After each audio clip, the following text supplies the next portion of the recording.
Author and historian Wallace Stegner O escritor e historiador Wallace Stegner escreveu sobre a migração e a coligação mórmon no Vale do Lago Salgado. Ele não aceitava nossa religião e em muitos aspectos fez críticas.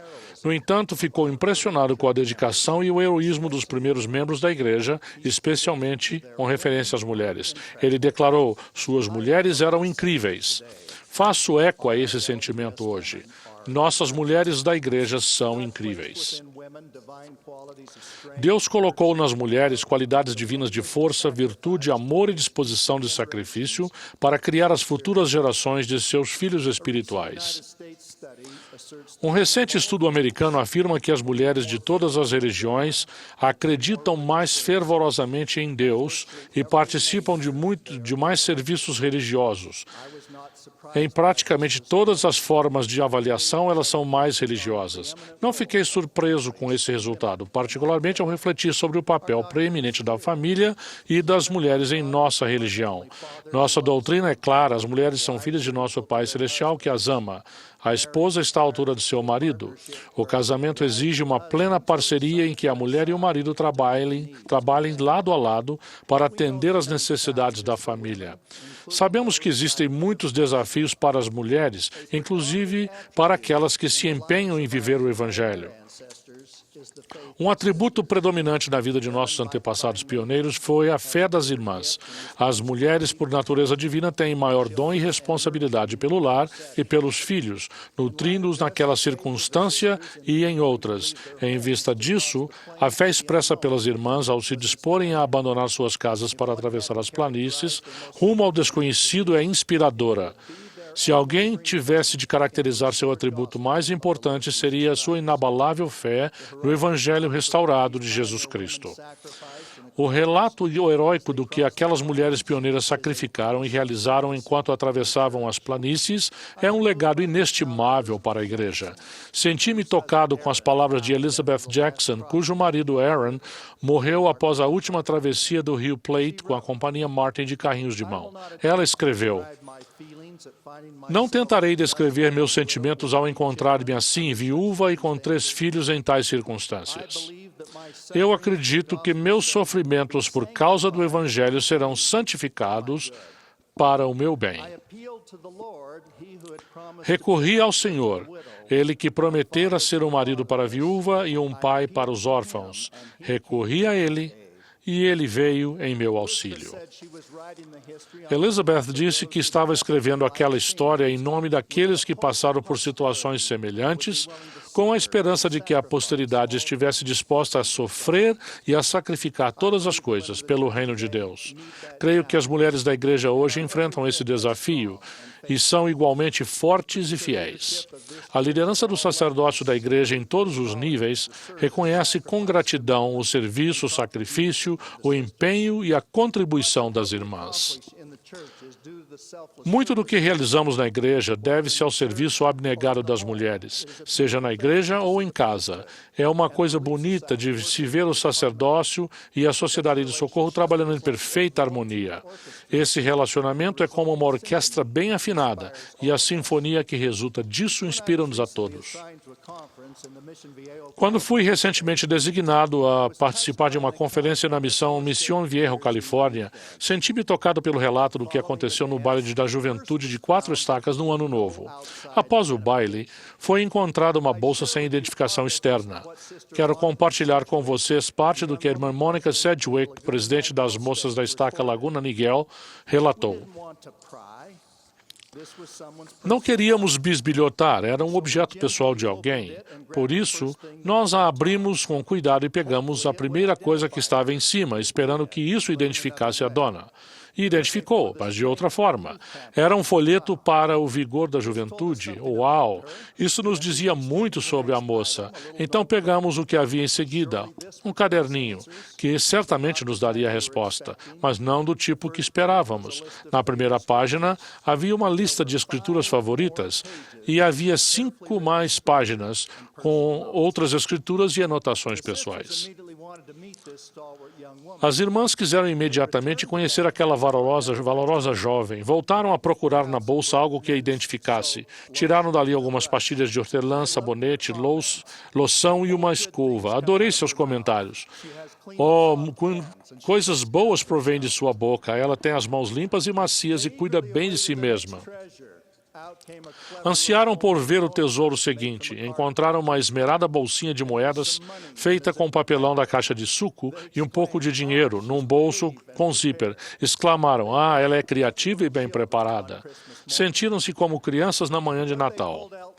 O que tiraram em seguida surpreendeu-os ainda mais. Uma receita de bolo de chocolate Floresta Negra e um bilhete lembrando de fazer um bolo de aniversário para uma amiga.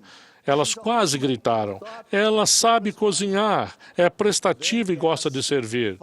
Então, finalmente, surgiu uma identificação. As líderes das jovens sentiram-se muito abençoadas ao verem o sereno exemplo de uma moça que vivia o Evangelho. Esse relato ilustra a dedicação de nossas moças aos padrões da igreja. Também é um exemplo de quão carinhosas, interessadas e dedicadas são as líderes das moças do mundo inteiro. Elas são incríveis. As irmãs têm papéis vitais na igreja, na vida familiar e individualmente, os quais são essenciais ao plano do Pai Celestial. Muitas dessas responsabilidades não têm remuneração financeira, mas, sem dúvida, proporcionam satisfação e têm importância eterna. Recentemente, uma mulher notável e muito capaz da junta editorial de um jornal solicitou uma descrição do papel das mulheres da igreja. Foi-lhe explicado que todas as líderes de nossas congregações não eram remuneradas. Ela interrompeu para dizer que seu interesse havia diminuído significativamente. Ela disse: "Não acredito que as mulheres precisem de mais empregos não remunerados. Destacamos que a organização mais importante da Terra é a família, na qual pais e mães são parceiros iguais. Nenhum nem outro recebe remuneração financeira, mas as bênçãos são indescritíveis." Evidentemente, falamos para ela da Sociedade de Socorro, da Organização das Moças e da Primária, que são lideradas por presidentes que são mulheres. Salientamos que desde o princípio de nossa história, tanto homens quanto mulheres oram, executam a música, fazem discursos e cantam no coro, até na reunião sacramental, nossa reunião mais sagrada. Um livro muito aclamado recentemente, American Grace, relata a situação das mulheres em muitas religiões. Foi observado que as mulheres Sudi são diferentes das demais por estarem majoritariamente satisfeitas com seu papel na liderança da igreja. Além disso, os santos dos últimos dias como um todo, homens e mulheres, têm o maior apego à sua fé dentre todas as religiões incluídas no estudo. Nossas mulheres não são incríveis por terem conseguido evitar as dificuldades da vida, muito pelo contrário. Elas são incríveis por causa do modo como enfrentam as provações da vida. Apesar dos desafios e testes que a vida oferece com o casamento ou a falta dele, as escolhas dos filhos, problemas de saúde, falta de oportunidades e muitos outros problemas, elas continuam extraordinariamente fortes, inamovíveis e leais à fé. Nossas irmãs de toda a igreja constantemente socorrem os fracos, erguem as mãos que pendem e fortalecem os joelhos enfraquecidos. Uma presidente de Sociedade de Socorro que reconheceu esse extraordinário serviço disse: "Até quando as irmãs servem, elas ficam pensando, eu bem que poderia ter feito mais."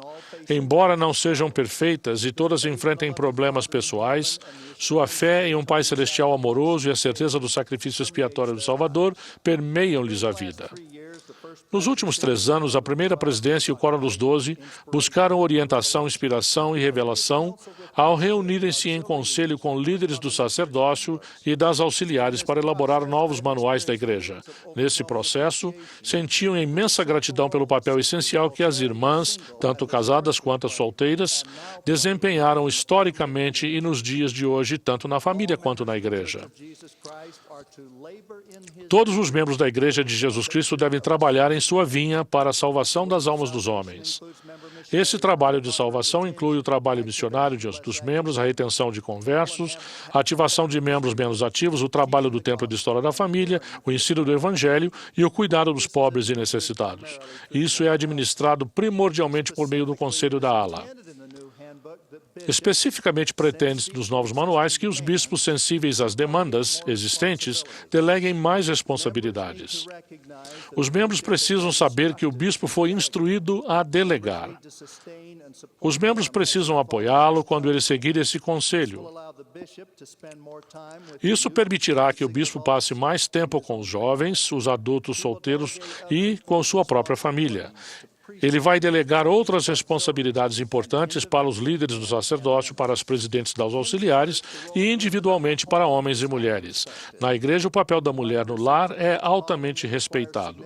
Quando a mãe recebe um chamado na igreja que lhe demande um tempo significativo, o pai geralmente deve receber um chamado menos exigente a fim de manter o equilíbrio na vida familiar. Há vários anos assisti a uma conferência na estaca em Tonga.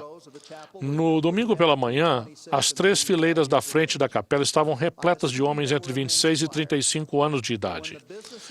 Presumi que fizessem parte de um coro de homens, mas quando foram tratados os assuntos da conferência, todos aqueles homens, 63 no total, levantaram-se quando seus nomes foram lidos e foram apoiados para serem ordenados ao sacerdócio de Melquisedeque. Fiquei feliz e surpreso. Após a sessão, perguntei ao presidente Mateaki, o presidente da estaca, como aquele milagre tinha sido realizado. Ele me disse que em uma reunião do conselho da estaca foi abordada a reativação. A presidente da Sociedade de Socorro da estaca, a irmã Leinata Vaeneco, perguntou se seria adequado ela dizer alguma coisa. Enquanto ela falava, o espírito confirmou ao presidente que o que ela estava sugerindo era verdade. Ela explicou que havia na estaca um grande número de maravilhosos jovens na faixa de 20 a 30 anos de idade que não tinham servido missão. Ela disse que muitos deles sabiam ter decepcionado seus bispos e líderes do sacerdócio que fortemente os incentivaram a servir missão e agora se sentiam como membros de segunda classe na igreja. Ela salientou que aqueles jovens tinham passado da idade de ser missionários. Expressou seu amor e preocupação por eles. Explicou que todas as ordenanças de salvação ainda estavam disponíveis para eles e que o enfoque deveria ser a ordenação ao sacerdócio e as ordenanças do templo. Ela observou que, embora alguns daqueles jovens ainda fossem solteiros, a maioria deles havia se casado com mulheres maravilhosas, algumas ativas, outras inativas e algumas não membros. Após trocarem ideias no conselho da estaca, foi decidido que os homens do sacerdócio e as mulheres da Sociedade de Socorro procurariam resgatar aqueles homens e suas esposas, enquanto os bispos passariam mais tempo com os rapazes e moças da ala. Os envolvidos no resgate enfocaram principalmente a preparação para o sacerdócio, o casamento eterno e as ordenanças de salvação do templo. Nos 2 anos subsequentes, quase todos os 63 homens que haviam sido apoiados para receber o sacerdócio de Melquisedeque na conferência da qual participei, receberam a investidura no templo e foram selados ao cônjuge. Esse relato é apenas um exemplo de como nossas irmãs são essenciais para o trabalho de salvação em nossas alas e estacas, e como elas facilitam a revelação, especialmente nos conselhos da igreja. Reconhecemos que existem forças imensas mobilizadas contra as mulheres e as famílias. Estudos recentes mostram um declínio na devoção ao casamento, com uma diminuição no número de adultos que se casam. Para alguns, o casamento e a família estão se tornando uma opção de menu em vez do princípio organizador central de nossa sociedade. As mulheres se deparam com muitas opções e precisam ponderar em espírito de oração sobre as escolhas que fazem e como isso afeta a família.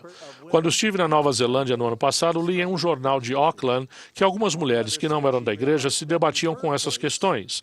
Uma mãe disse que percebeu em seu caso que sua decisão entre trabalhar ou ficar em casa girava em torno de um tapete novo e de um segundo carro, dos quais ela realmente não precisava. Outra mulher, no entanto, sentia que o maior inimigo da vida familiar feliz não era o trabalho remunerado, mas sim a televisão. Ela disse que as famílias despendiam mais tempo assistindo a televisão do que com a família. Essas são decisões muito pessoais e delicadas, mas há 2 princípios que devemos sempre ter em mente. Em primeiro lugar, nenhuma mulher deve jamais sentir a necessidade de pedir desculpas ou de achar que sua contribuição é menos significativa por estar se dedicando principalmente à criação e à educação dos filhos. Nada poderia ser mais significativo no plano de nosso Pai Celestial. Em segundo lugar, todos devemos ter cuidado para não julgar ou supor que as irmãs sejam menos valentes se elas elas tomarem a decisão de trabalhar fora de casa. Raramente compreendemos ou reconhecemos plenamente as circunstâncias das pessoas. O marido e a mulher devem aconselhar-se fervorosamente, sabendo que são responsáveis perante Deus por suas decisões. A vocês, irmãs, que criam sozinhas os filhos, seja por qual for o motivo, de coração lhes estendemos nosso apreço. Os profetas deixaram bem claro que muitas mãos estão prontas a ajudá-las. O Senhor não se esqueceu de vocês, nem sua igreja. Espero que os santos dos últimos dias estejam na vanguarda quanto à criação de um ambiente no local de trabalho que seja mais receptivo e acolhedor para as mulheres e os homens em suas responsabilidades como pais. Vocês, valentes e fiéis irmãs solteiras, saibam que as amamos e que lhes somos gratos e asseguramos que nenhuma bênção eterna lhes será negada. A extraordinária mulher pioneira Emily H. Woodmansey escreveu a letra do hino Irmãs em Sião. Ela corretamente declarou que missão qual dos anjos às mulheres é dada. Isso foi descrito como nada menos que uma convocação direta e urgente de nosso Pai Celestial. E esse é um dom que as irmãs reivindicam para si. Queridas irmãs, amamos e admiramos vocês. Agradecemos o seu serviço no reino do Senhor. Vocês são incríveis. Expresso minha gratidão especial pelas mulheres presentes em minha vida. Presto testemunho da realidade da expiação, da divindade do Salvador e da restauração de sua igreja. Em nome de Jesus Cristo. Amém.